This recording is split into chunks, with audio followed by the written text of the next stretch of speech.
છે આ ફ્રોડનો મામલો અને આવી પરિસ્થિતિમાં લોકોએ શું સાવધાની રાખવી જોઈએ?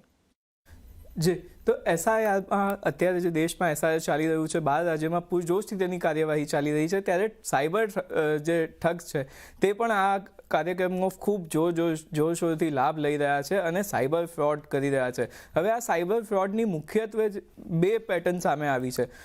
પહેલાં તો લોકોને ફોન કરી અને વેરિફિકેશનના નામે એક ઓટીપી મોકલવામાં આવે છે, અને જો તમે આ ઓટીપી આપો છો તો શક્યતા છે કે તમારા જે બેંક એકાઉન્ટ છે તે ખાલી થઈ શકે છે. અને બીજી એક પેટર્ન એવી છે કે તમને વોટ્સએપ અથવા તો બીજા અન્ય મેલ પર કોઈ પણ માધ્યમ પર તમને મોકલવામાં આવે છે એક પ્રકારનું સોફ્ટવેર, જેને લખેલું હશે કે આ એસઆઈઆરનું ફોર્મ છે. તમે જેવું જે ફોર્મ ડાઉનલોડ કરો છો, એટલે કે એ ફાઇલ ડાઉનલોડ કરો છો, તમારા મોબાઈલમાં માલવેર એટલે કે એક વાયરસ જે છે તે ઇન્સ્ટોલ થઈ જાય છે અને તમારો સમગ્ર ડેટા લઈ જઈ શકે છે, જેમાં તમારી બેંક એકાઉન્ટ ડિટેલ્સથી લઈને તમારા આધાર કાર્ડ, પેન કાર્ડની ડિટેલ્સ પણ સામેલ હોઈ શકે છે. સાથે જ જો એમની પાસે આ બધી ડિટેલ મળી જાય છે તો તમારી પાસેથી વધુ સાયબર ફ્રોડ થવાની શક્યતા પણ ખૂબ જ વધી જાય છે.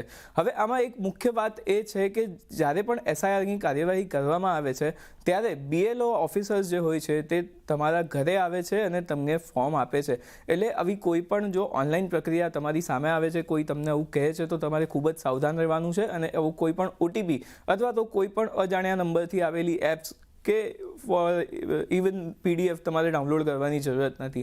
સાથે જો તમે કોઈ આ પ્રકારના ફ્રોડમાં ફસાવ છો તો તમે સાયબર ક્રાઇમની જે હેલ્પલાઇન છે 1930 ત્યાં કમ્પ્લેન પણ કરી શકો છો. પરંતુ સૌથી બેસ્ટ ઓપ્શન તો એ જ છે કે તમે સાવધાન રહો અને આવા કોઈ પણ ફ્રોડથી બચો. જી કરણ, આ માહિતી આપવા બદલ આપનો આભાર.